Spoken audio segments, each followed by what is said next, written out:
Hey Bethans, what's up and welcome back to my channel. My name is Austin Betha. I'm so glad to have you guys here. If today is your first time here on my channel, please do well to hit on the subscribe button before you leave. Also give this video a very big thumbs up right now or at the end if you enjoyed watching it. Okay guys, it may seem as though not the only we for outside they talk about Khosi. You know, even the housemates in the house, you know, now Khosi that they talk about, and it's just like, okay, I mean, there are several things to talk about. Not to say that, you know, they are, you know, mostly bad or mostly good, but the fact that she's, you know, talked about almost every time. I don't know, guys. I know some people say, oh no, she's not the game. Oh yes, she's the game. Guys, let me know, do you think that Khosi is actually the game? Because we keep talking, I mean, we're about to talk about her right now, so let me know what you think. Okay, but before we go into all of the things that were said about Khosi and the things that Khosi actually said by herself, because she said a lot, okay, she did, let's talk about the wager task. Guys, why do these things keep happening to Tatsi? Tatsi has been head of house 3 times altogether since the beginning of the show, and these 3 times, including yesterday, guys, they have lost their wagers back to back. And it's like, waiting the apple, like, sure, you don't carry head for winning wager and I'll be waiting, because like yesterday was so painful. I'm not even going to lie. Yesterday was really painful because for me, I felt like they did a good job in terms of the game. So basically, their task for this week, you know, what Big Brother had instructed them to do was to create a game that was centered around the Gen Zs, okay, Generation Z, you know, and just talk about, you know, how they spend their money, what they do, you know, the things that Gen Z people find interesting and all of that. And so these housemates came together and came up with a game, a math game, where, you know, they had avatars.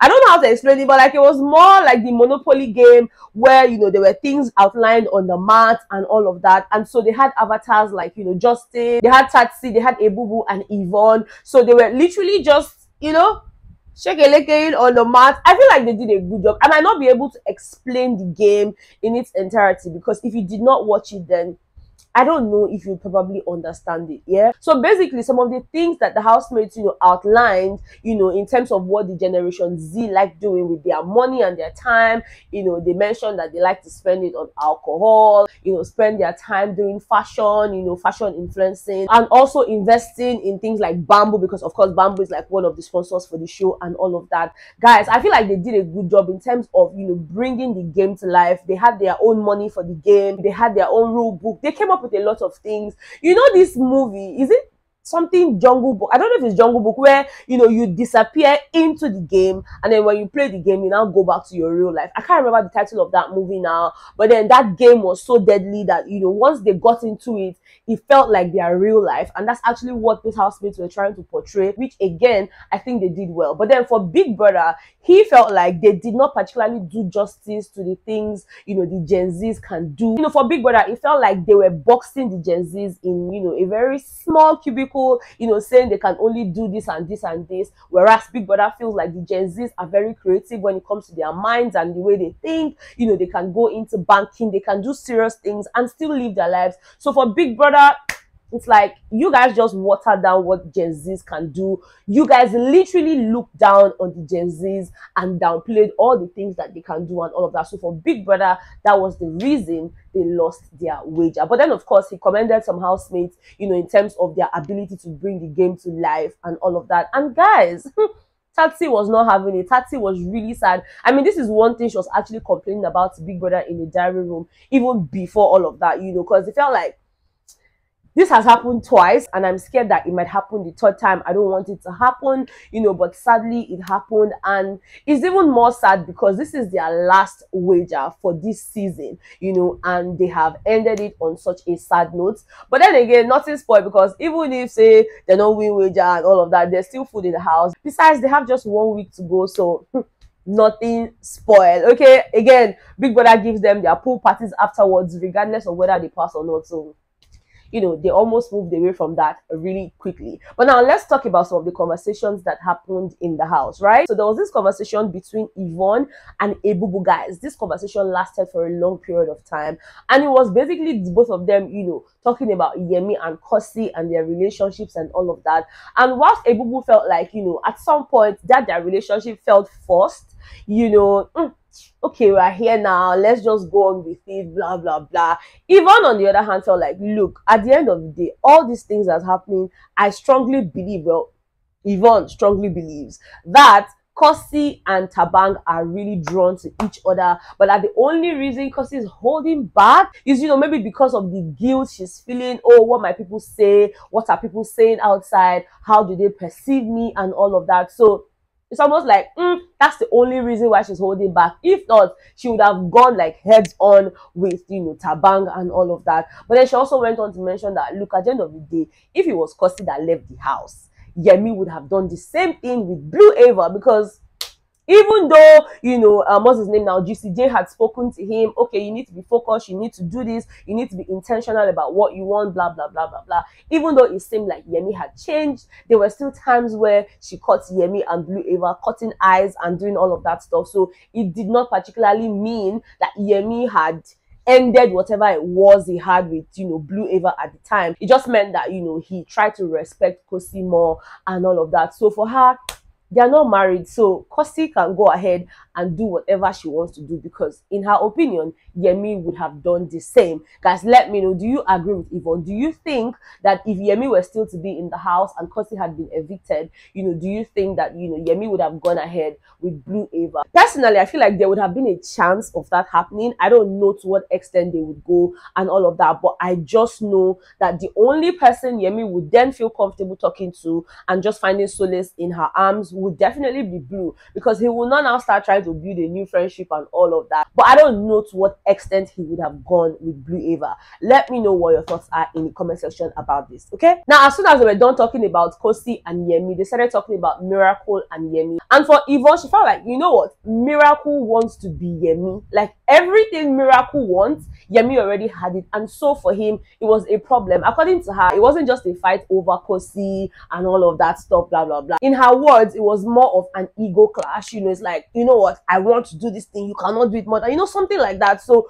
for her, Miracle wants to be Yemi. Everything Yemi was in the house, Miracle wanted all of that. You know, according to her, he had a finesse, he had this, he had that, you know, so that's everything, you know, Miracle wanted. And so that kind of made them fight more outside of the whole Khosi situation, guys. Do you agree? I mean, it was surprising to hear that yesterday. Well, not surprising, but then just hearing it from a housemate that's in the house, it's like, okay, these people actually see more than they say. Of course, I know that they see more than also, but you know, sometimes it just feels like everybody's minding their business. Nobody wants to choke mouth in matters that do not concern them and all of that. Because even when the both of them were speaking last night, you know, they're like, oh, I don't want to say something that will now get me cancelled. Ebubu was like, I don't want to say something that will get me cancelled at 12 p.m, blah, blah, blah. So it's like, okay, these people actually see things. Guys, let me know, do you agree that Miracle wanted to be Yemi by all means? Like, he literally wanted all the attention Yemi was getting. He wanted everything Yemi had in the house. Guys, let me know what you think about that, okay? Now, moving away from that, guys, there was also a conversation between Khosi and Black Boy, and Khosi literally told Black Boy, look, I know that there are 3 men, okay? I am aware. I know what people are saying, but then at the end of the day, I don't have, or I don't feel anything tangible for these people. Like, they haven't given me any tangible reason to be a certain way or to act a certain way. And I'm like, yeah, are you like, wow, Khosi, like, are you for real? Are you for real right now? Like, all these men, all these hefty men, even the small ones, even the younger brothers, like, none of them have given you a tangible reason to be a certain way.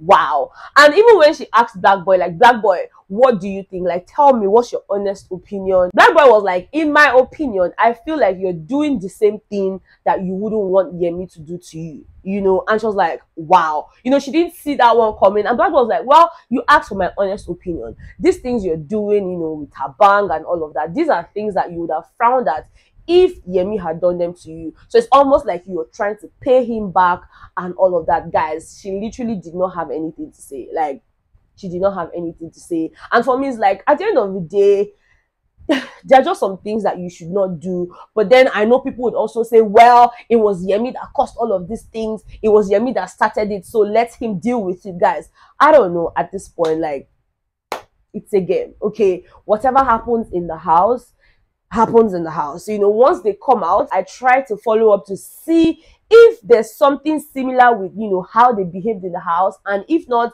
you know, let's see what they're about. Like, at this point, I really don't know what to say. I mean, I don't know, okay?